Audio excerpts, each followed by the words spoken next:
नमस्कार दोस्तों, एक बार फिर से आप लोगों का रेडियन गुरुकुल के डेली करंट अफेयर सेशन में स्वागत है। दोस्तों, आज के सेशन में हम लोग बात करने वाले हैं 6 और 7 अक्टूबर की उन घटनाओं की जो आपकी एग्जाम में 100% पूछे जाएंगे। तो जो दोस्त चैनल पर नए हैं वे चैनल को सब्सक्राइब कर लेंगे ताकि उनको लगातार डेली करंट अफेयर्स के सेशन मिलता रहे। और दोस्तों, सबसे इंपॉर्टेंट चीज कि इस सेशन में हम लोग उन्हीं न्यूज को कवर करेंगे जो आपके एग्जाम में 100% पूछे जाने वाले हैं। तो चलिए दोस्तों, आज के सेशन को स्टार्ट करते हैं। और आज के सेशन का पहला और most important question, which team has won the Irani trophy 2024 title, यानी कि ईरानी ट्रॉफी 2024 का खिताब किस टीम ने जीता है। तो दोस्तों, सबसे इंपॉर्टेंट चीज आप ये याद रखना कि ईरानी ट्रॉफी क्रिकेट से रिलेटेड एक टूर्नामेंट होता है और ये हर साल आयोजित किया जाता है। इसमें 2 टीमें भाग लेती हैं। एक वो टीम हिस्सा लेती है जो पर्टिकुलर सेशन में रणजी ट्रॉफी विनर होती है। रणजी ट्रॉफी भी क्रिकेट से रिलेटेड एक टूर्नामेंट होता है, तो हर साल जो टीम रणजी ट्रॉफी जीतती है वो इसमें हिस्सा लेती है और दूसरी जो टीम हिस्सा लेती है उसका नाम होता है रेस्ट ऑफ इंडिया की टीम।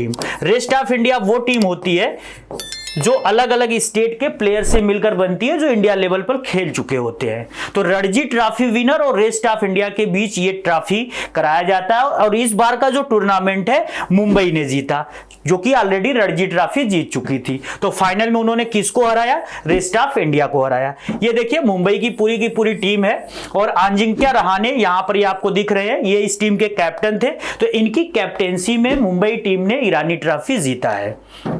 ईरानी ट्रॉफी बीसीसीआई की निगरानी में कराया जाता है दोस्तों, और पहली बार जो ईरानी ट्रॉफी का टूर्नामेंट हुआ था 1960 में कराया गया था, जब रणजी ट्रॉफी के 25 साल हो गए थे, यानी कि उसकी 25th एनिवर्सरी थी रणजी ट्रॉफी की। उसी साल हम लोगों ने क्या किया था? ईरानी ट्रॉफी को इनॉग्रेट किया था। ईरानी ट्रॉफी का नाम जो दोस्तों होता है वो जाल आर ईरानी के नाम पे रखा गया है और ये बीसीसीआई के प्रेसिडेंट और कोषाध्यक्ष ट्रेजर दोनों के पद पर रह चुके थे। तो इन्होंने बीसीसीआई के लिए काफी अच्छी अपनी सर्विस की थी। उसी के मद्देनजर इनके ऑनर में इस ट्रॉफी का नाम रखा गया था। और दोस्तों, इस फाइनल मैच में जिस खिलाड़ी ने मैन ऑफ द मैच का पुरस्कार जीता उनका भी नाम याद रखिएगा, सरफराज खान, क्योंकि इन्होंने अपनी पारी के दौरान डबल सेंचुरी मारी थी जिससे मुंबई को पहली इनिंग्स में लीड मिल गई थी। तो उन्होंने रेस्ट ऑफ इंडिया को हरा दिया था उसी के आधार पे। इसके बाद दोस्तों, आज के सेशन का एक और मोस्ट इंपॉर्टेंट क्वेश्चन है, wildlife week is celebrated in India with the aim of conservation of animals. तो देखिए, भारत में वन्य जीवों के संरक्षण के उद्देश्य से वन्य जीव सप्ताह मनाया जाता है। In which of the following month is it celebrated, यानी कि यह किस महीने में मनाया जाता है? जो वन्य जीव सप्ताह होता है वन्य जीवों के संरक्षण के लिए, वो किस महीने में मनाया जाता है? तो दोस्तों बिल्कुल याद रखिएगा, वो महीना है अक्टूबर। तो अक्टूबर में इस बार जो है कि ये याद रखिएगा 2 अक्टूबर से लेकर 8 अक्टूबर के बीच 70th national wildlife week celebrate किया जा रहा है। और इस वाइल्ड लाइफ वीक के सेलिब्रेशन की जो शुरुआत हुई थी इंडिया में 1952 में हुई थी, जब Indian board of wild life ने इसको स्टैब्लिश किया था। तब से लगातार इसको हम लोग सेलिब्रेट कर रहे हैं। 1955 में इसको वाइल्ड लाइफ डे के रूप में सेलिब्रेट करते थे, लेकिन 2 ही साल बाद यानी कि 1957 से लगातार ये एक वीक में हो गया। तो एक हफ्ते तक लगातार चलने वाला वन्यजीव संरक्षणों से रिलेटेड जो प्रोग्राम होते हैं उन्हीं को यहां पर दिखाया जाता है। वाइल्ड लाइफ वीक की इस बार की जो थीम है दोस्तों, उसका नाम है, बिल्कुल याद रखिएगा, प्रकृति की सुंदरता का जश्न मनाना और वन्यजीव संरक्षण के महत्वपूर्ण महत्व पर प्रकाश डालना। यानी कि this years theme is celebrating nature's beauty and highlighting the vital importance of conserving wildlife। अगर वाइल्ड लाइफ प्रोटेक्शन की बात की जाए दोस्तों, तो भारत में वाइल्ड लाइफ प्रोटेक्शन से रिलेटेड बहुत सारे एक्ट समय समय पर आते रहे।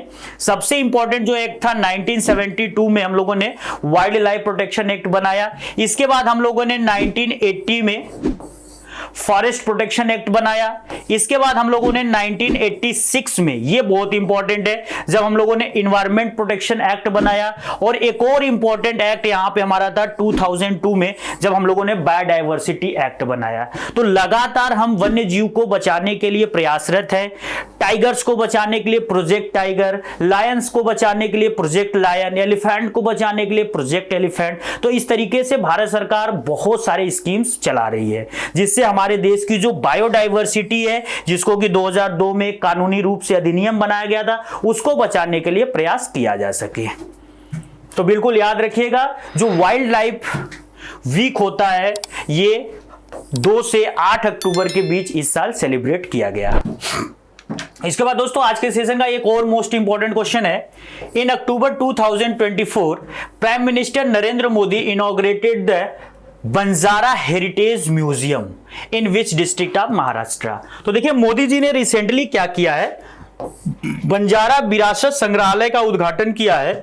और ये जो बंजारा विरासत संग्रहालय है दोस्तों, ये पश्चिम बंगाल के वासीम डिस्ट्रिक्ट में इनॉग्रेट हुआ है। ये देखिए पूरा का पूरा इमेज है। ये एक तरीके की म्यूजियम है जिसमें आप देख सकते हो कि 4 स्टोरीज यानी कि 4 मंजिलें हैं। यहाँ पे 13 गैलरीज, अलग अलग जो म्यूजियम के गैलरीज हैं, जिसमें अलग अलग लेवल पे जो है कि वहां पर जो उनके अवशेष वगैरह हैं बंजारा से रिलेटेड, उनके जो कल्चर से रिलेटेड वहां पे जो सिंबल्स हैं उनको जो है कि वहां रखा गया है। तो बिल्कुल याद रखिएगा, ये इंपॉर्टेंट क्वेश्चन है, आपसे पेपर में आएगा कि यहाँ पर बंजारा विरासत म्यूजियम कहाँ इनॉग्रेट हुआ है। तो महाराष्ट्र में। किसके द्वारा इनॉग्रेट हुआ? तो हमारे प्राइम मिनिस्टर के द्वारा अक्टूबर 5, 2024 को।